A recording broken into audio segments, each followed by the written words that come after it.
muribuka amateka ya Salomo, muribuka Salomo umuntu Imana jikaha ofi idasanzwe. Imana ikamubwira ati sabe icyo ushaka cyose. Nta wundi mwami Imana yarigeze ibwira ngo sabe icyo ushaka cyose. Salomo arabwira Imana ati nta kindi nkeneye ubwenge n'ukumenya kugira ngo mengere ndongora abantu bantu. Iki gihe ntiyari bwahure n'aba bantu bafise impemu ya Yezebeli yo konona imitima y'abantu no konona abantu. Biratwereka umutima wa Salomo utarononekara, ariko niyigera munyumvirize neza yubaka inzitiro, ntiyigana umunsi n'umwe yubaka uburinzi ku buzima bwiwe. Niki cyatuma abagore b'abanyamahangakazi aribo Salomo niki cyamukururira ku banyamahangakazi, niki cyatwara umutima we ku banyamahangakazi, niki cyatuma Salomo vyanga ko yihangana abanyamahangakazi. Nikubera ko aya mahanga icyatuma n'Imana ibabuza ko bayirongoramo bari bafise ibigirwamana. Mwibuke Yezebeli si Umwisirayeli, Yezebeli n'umunyamahangakazi. Ikimwe mu Yezebeli ikora munyumvirize neza mukonona umutima w'umwami n'ukwamvuta umutima w'umwami. Yezebeli akoresha amvuta.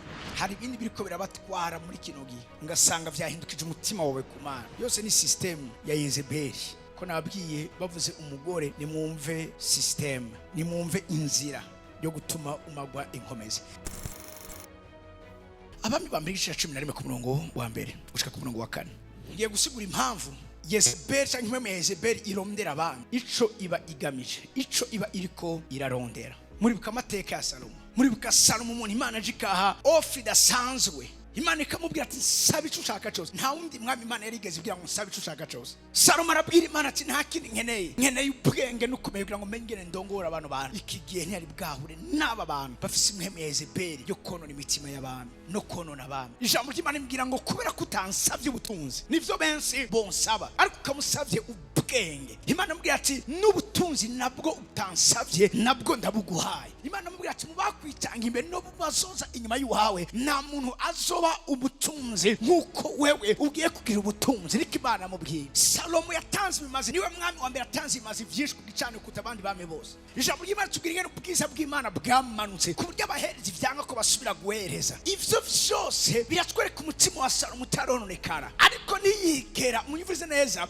yubaka inzitiro, ntiyigana umunsi n'umwe yubaka uburinzi ku buzima bwiwe. Ntiyigana umunsi n'umwe malgré ko afise ubwenge ntiyigeze amenye neza ko hariho abantu bafise imitima yo konona abantu. Garuka ku murongo wa mbere ijambo ry'Imana tubwiye ngo kandi umwami Salomo yagomwa abanyamahangakazi be. Niki cyamutumye agomwa, niki cyatuma abagore b'abanyamahangakazi aribo Salomo yagomwa, niki cyamukururira ku banyamahangakazi, niki cyatwara umutima we ku banyamahangakazi, niki cyatuma Salomo vyanga ko yihangana abanyamahangakazi. Nikubera ko aya mahanga icyatuma n'Imana ibabuza ko bayirongoramo bari bafise ibigirwamana. Mwibuke Yezebeli si Umwisirayeli, Yezebeli n'umunyamahangakazi. Salomo ntabyo yigeze amenya, we yibaza gusa ngo kubakunda, kumbe ariko araba amvute. Ikimwe mu Yezebeli ikora munyumvirize neza mukonona umutima w'umwami n'ukwamvuta umutima w'umwami. Yezebeli akoresha amvuta. Afise uburyo akurura umutima w'iwawe, afise uburyo avuga, afise uburyo akuzana ku buryo ubwenge bwawe abuhindukiza. Iyo umuntu ubwenge bwe babuhindukije ntabacimvira mu buryo butumbereye, mu buryo bugororoye. Nizo zatumye tubona Delila ashaka kubwira Samson akamubwira ngo mbwira ayo inkombe zawe ziri kugira ngo abantu bashaka kukumara amanyama, kandi akumva ko yo muhinyisho. Ati mbwira wampenze shaka icotuma bakuboha bigakunda kubohwa, akaza akamwishura. Mwibaze ngo byari ibintu bisanzwe? Oya, harimo amvuta hano, harimo impemu ya Yezebeli hano. Aba bagore b'abanyamahangakazi bari buzuye impemu ya Yezebeli, kuko impemu ya Yezebeli irondera abantu bato. Ndabishoye, impemu ya Yezebeli irondera abantu babayabaye. Impemu ya Yezebeli irondera wa muntu afite destiny ikomeye, wa muntu afite indoto zikomeye. Impemu ya Yezebeli irondera ba Yosefu. Urashaka kumbwira ati apotre uri kuvuga ko impemu ya Yezebeli irondera abantu bakomeye? Imana ishimwe, cyese ndi umuntu akomeye, ariko ndazi ko ufise inyenyeri ikomeye ku buzima bw'iwawe, ndazi ko ufise ingabire ikomeye mu buzima bw'iwawe, ndazi ko ufise umwami akomeye mu buzima bw'iwawe. Yosefu ntabikanganye yari afise, muga muka Potifari amubonye yaramenye neza yuko uyu muhungu indani muri we harimo ibanga ry'Imana, harimo ubukuru Imana asize muri we, bizotuma amahanga amupfukamira, bizotuma amahanga arokoka, bizotuma amahanga yose akira. Arondera kugira ryamana nawe. Mugabo Yosefu yari yamenye ko hariho his system, hariho ubu buryo bwo kugwisha abantu. Yemera amutana umutamana wiwe, haremera arafungwa. Mugabo indoto ziwe yanga ko zugaranwa. Hari benshi indoto zanyu zamaze kugaranwa, ingabire zanyu zamaze kugaranwa, umuso wanyu wamaze kugaranwa. Yaranse ko indoto ziwe zugaranwa, ubwami bw'Imana muhaye bwugaranwa. Yemera yuko umutamana wiwe ari we bugaranwa. Ariko ibi byarangiye Salomo yarashoboye kugira ikugwishwa n'imwe Yezebeli yari mu bagore b'abanyamahangakazi. Kandi nabo ku murongo wa kabiri bo mu mahanga uhoraho yari yarababujije.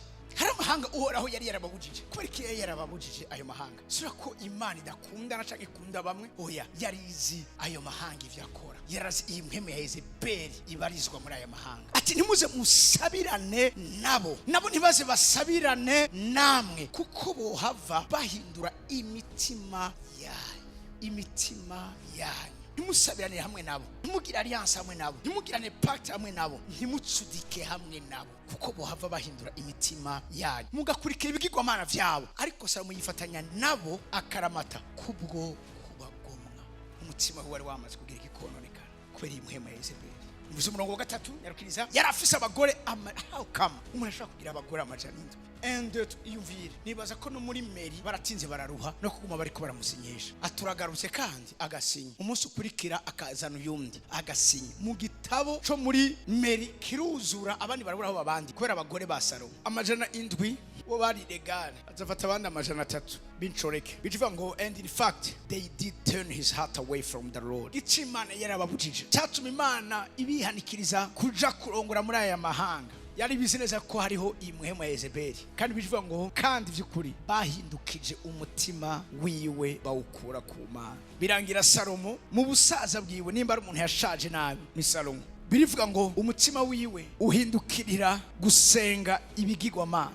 Instead of being completely faithful to the Lord, his God as his father David had been. Ngo kuko amaze gusaza abagore biwe baci bakwegera umutima wiwe kuzindi Mana. Abagore biwe bakwegeye umutima we kuzindi Mana. Abwiye abagore mugume mubona bambaye amakanzu. Abagore bashobora kuba kwishushanya n'ivyiki gihe, abagore bashobora kuba ubuzi, abagore bashobora kuba inzira uri kurarumderamo ubutunzi. Mwaraza arambwira ingene yagiye gusaba akazi ahantu, bacambwira ati kugira ngo ushobore kuhakora nuko wemera gukora imigirwa twebwe dukora. Arababwira ati ariko je ndakijijwe. Arambwira ati ivyo ni ivy'iwawe, nimba ukene gukora hano hantu ukora ivyo twebwe dukora. Mu nyuma araraba Satana mwibutsa ingene inzara ibabaza, aravuga ati basi ndavyemeye. Ndibuka ari karandonde, arambwira ati twe no mu boss yahamagaye abantu bafata intama yera bayihamba ibona batayisha, bamukoresha imigigwa ya gishetani kugira juste ashobore kugira iki kubandanya akora aho hantu. Uwo no mugore yakuye umutima we ku Mana. Hari ibindi biriko birabatwara muri kino gihe, ngasanga vyahindukije umutima wawe ku Mana. Yose ni system ya Yezebeli. Ko nabwiye bavuze umugore, nimwumve system,